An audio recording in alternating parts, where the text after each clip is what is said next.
Kalau kita saja nak tegur orang, orang tak nak tegur kita, itu bukan ukhuwah. Mana sekian? Apa benda nama? Saya pun tak tahu apa nama-nama. Kuat you.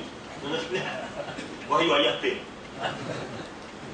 Jadi, ukhuwah ni kalau kita bersedia nak tegur, kita pun kena serimalah dia tegur. Ni kita saja nak tegur. Bila orang tegur, kita lari. Kenapa? Tidak ada ukhuwah. Tak rasa sedara. Macam kita adik-beradik dah tuan-tuan. Ada pepatah lalu pun sebut, cincang air takkan putus. Betul tak? Memang cincang air tak putus. Nampak tak? Tapi kalau cincang yang air batu, pecah putus. Ukhuwah tadi. Yang keempat, yang kelima, yang keenam ialah kerahsiaan. Maknanya tuan-tuan, tak semua benda yang pimpinan ada dia kena bagi tahu pada semua orang. Kita pernah berlaku dulu tuan-tuan sekalian, bila perjuangan parti kita masuk UMNO. Ni hal lama-lama ni tahu sejarah ni tuan-tuan sekalian. Ramai mana yang tak setuju tuan-tuan, ramai mana yang tak setuju. Tapi ada mereka apa buat apa, kata apa-apa, tak ada kan? Diam, tawakuf dalam perjuangan. Tak lari tuan-tuan, tak lari, tawakuf. Tawakuf ni mana pak? Berhenti sana. Kan? Bila dia agak dia rasa sesuai, akhirnya masuk. Tuan-tuan sekalian, kalau kita tengok siapa tak kenal Pak Yazid, siapa tak kenal Pak Yazid? Dia antara orang yang paling tak setuju ketiga ini. Tapi dia lari dah. Dia panggil sahabat dah. Dia panggil TV dah. Tentang sekali. Tak panggil. Dia duduk seorang-seorang. Duduk kampung baru. Buka kelas. Ajar. Tapi tuan-tuan, tak pernah dia tak pergi muktamar. Baru ni dia pergi, apa nampak tak? Pak Yazid nampak tak? Mana duduk? Berkursi roda. Duduk depan sekali dekat tangga naik pentas. Tak wakil perwakilan apa? Nak dengar. Sebab dia kata, saya tak pernah ketinggalan untuk mengikuti muktamar. Walaupun dulu ketiga dulu, dia pergi juga. Nampak tak tuan-tuan sekalian? Kita ada contoh. Sebab apa? Sebab tuan-tuan sekalian, Pak Yazid ni, dia hidup daripada masuk pemuda tuan-tuan sekalian. Begitulah proses tarbiyah. Dia reti dah, faham dah tuan-tuan sekalian. Itu contoh. Hak masih hidup lagi tuan-tuan. Hak meninggal banyak dah. Pelik ni pun banyak dah tuan-tuan sekalian kita nampak. Jadi kerahsiaan tu benda yang benda penting. Takkan nak cerita benda lah selimut semua nak cerita tuan-tuan sekalian. Nak kita pun janganlah desak-desak sangat. Kalau nak tahu benda selimut mana. Sikit-sikit sudah tahu. Nak goyang-goyang sudah. Sendiri mau ingat TST. Tahu sama tahu. Ketujuh, tidak leka dengan pencapaian yang ada. Ini adat jemaah. Jangan leka dengan apa yang ada. Jangan hidup rasa. Sebab itu tuan-tuan sekalian, ketiga menaksirkan ayat tuan-tuan sekalian. Yakni contohnya, bila kita kata aku, kalau tak ada aku ni, lingkuplah cawangan ni. Tuan-tuan sekalian, tak ada aku lingkuplah ni, kawasan lingkup kalah pada aku ni. Ingat sikit apa perjuangan aku, ingat sikit. Jangan buang-buang tak pasal, ingat ni. Tuan-tuan, contohnya. Nah, tuan-tuan, ingat yang bagi menang itu Allah. Allah boleh saja bagi menang tanpa pertolongan kita. Boleh saja. Banyak dah Allah pelingkupkan tanpa pertolongan makhluk lain. Allah nak pelingkup Abraha, dia panggil nyamuk, dia panggil gajah, burung. Nak burung binatang kecil.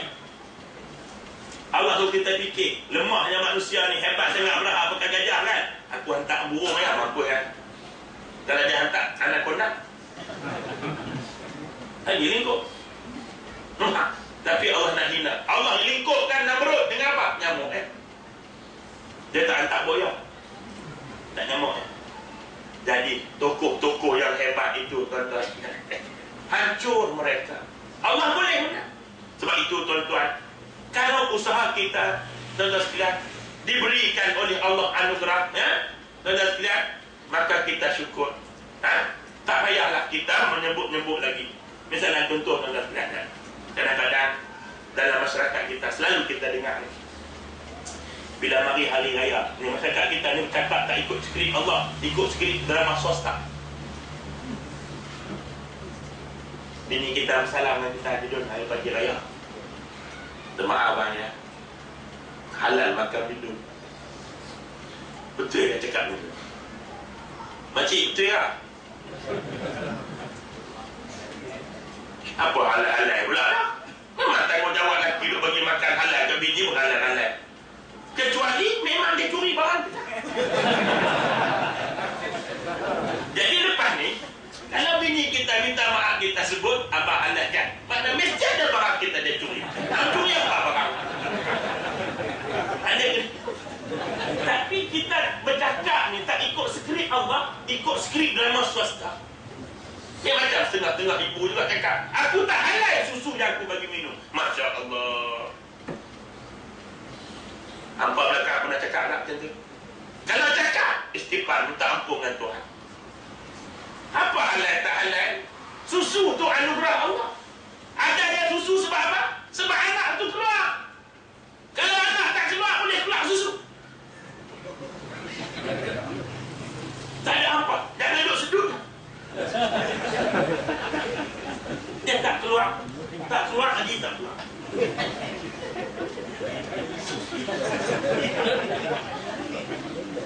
Ni tu halal pula.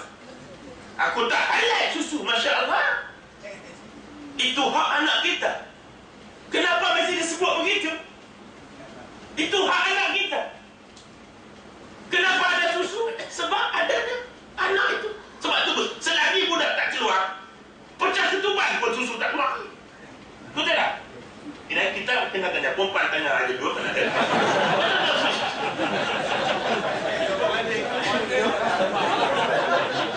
Jadi nak sebutnya, betul kan? Walau ketuban pecah pun susu tak keluar kan? Budak keluar baru dia pembentukan susu tadi keluar, dan turun budak tu seduk tadi, barulah susu itu akan melalui proses akan bertambah sehingga dimulakan dengan hisapan pertama tadi budak-budak. Jadi tak payah cakap macam tu. Ada. Kecuali memang anak kita curi susu kita, tu memang kena minta halal.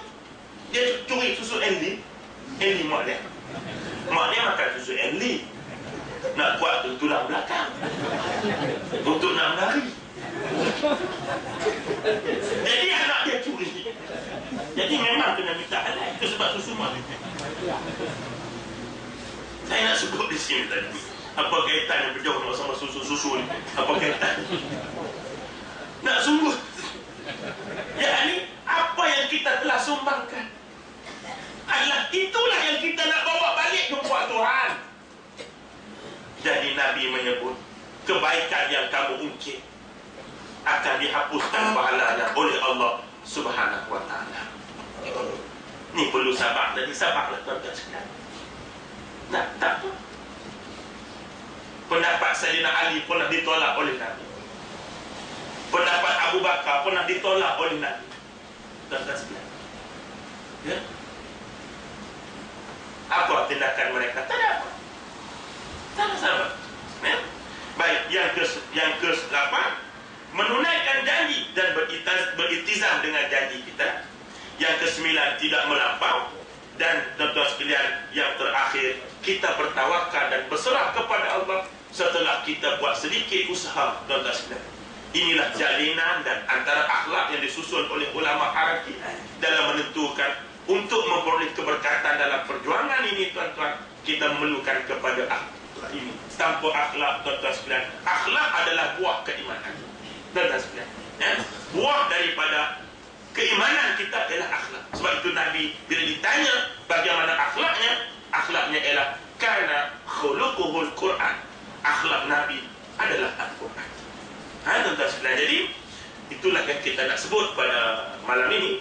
InsyaAllah ada kebaikannya di sisi Allah Subhanahu wa ta'ala. Kita mohon pada Allah agar Allah mengekalkan keimanan pada kita, mengekalkan apa tu hati kita di atas landasan perjuangan, dan minta jauh daripada Allah membulak balikkan hati kita daripada iman kepada yang selain daripada Jadi itulah tuan-tuan sekalian, maka istiqamah dalam perjuangan. Saya ulang balik, istiqamah maknanya kita memikirkan, kita kekal dalam perjuangan, di samping kita memikirkan apa yang kita nak sumbangkan kepada perjuangan ini, dan apa-apa yang kita sumbangkan, usahlah kita menyebut-nyebut lagi, kita bimbang sebutan itu akan menghilangkan pahala yang diberikan oleh Allah Subhanahu wa Ta'ala kepada kita. Jadi sebab itulah tuan-tuan sekalian, malam ini juga kita nak lancar tabung, iaitulah tabung untuk unit amal. Tuan-tuan pun tahu unit amalnya antara tuan-tuan sekalian satu unit daripada pemuda yang kerja dia. Tuan-tuan pun tahulah bagaimana sumbangan mereka selalu disebut oleh naib presiden kita dalam banyak ucapan. Saya duduk lama dengan naib Tuan Haji Salahuddin, selalu dia sebut dalam ucapan pemuda dia kata kalau yang masuk syurga ini, yang pertama masuk syurga ialah punya unit amal kita.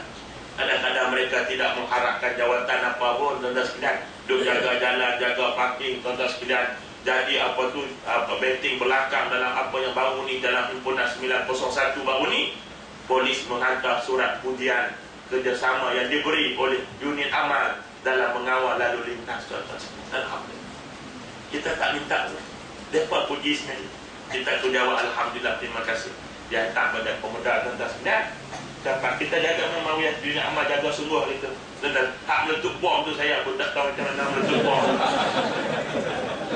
Saya tak tahu, tapi dia pun makna orang nak amal baliklah baru meletup, dia pun bagus juga lah. Dia ada simpati juga lah. Dalam meletup dengan banyak-banyak ramai orang kenal kan. Jadi kita pun tak tahu, kita nak pergi saja nak dengar tukang mahkamah, takkan bawa bom pun. Nak bawa bom, kita biar tembok mahkamah tu benda meletup kat orang menunggu tu dah. Biar kita bawa mahkamah, buat hati. Nak, kalau betul lah kena kata kita buat kan. Buat apa kita bom orang yang datang tu? Bom tu letak di tempat orang yang berkumpul. Buat apa kita bom dia? Menunjukkan orang yang tak, orang buat bom tu orang yang tak setuju dengan himpunan. Kalau kita yang bawa, kita bom mahkamah tu. Nampak? Tak tahu lah siapa tu. Tapi itulah kita punya orang pergi resolusi lah, kesimpulan kita. Nah, tak ada sebab kita nak bawa, kita bukan nak buat apa. Jadi siapa yang buat? Orang yang tak setuju dengan himpunan itu. Bukan kita setuju, kita bom hakim, bom siapa-siapa lah, tuan-tuan sekalian kan. Tu dekat istana pula, bom istana baru tu. Tak ada masalah apa kan. Jadi apa pun terhadap itulah, mudah-mudahan tuan-tuan sekalian kita mohon pada Allah jangan ujilah apa yang kita tak sanggup lalui, tuan-tuan sekalian. Kita berdoa, kita pun tak tahu apa nasib kita. Maka insya-Allah tuan-tuan dengan sedikit sumbangan kita kepada unit amal ini, yang akan menyemarakkan lagi lah tugas-tugas kebajikan, terutama yang hampir bulan raya ni. Sumbanglah padi-padi dah. Tengok habis tak ada, tengok ke atas sama terbang tak ada padi lah. Maknanya hampa nak ikut dah tu boleh. Jadi insya-Allah sekalian. Jadi jazakumullah khairan katsiran. Aqulu qawli hadza wa astaghfirullahi wa lakum. Assalamualaikum warahmatullahi wabarakatuh.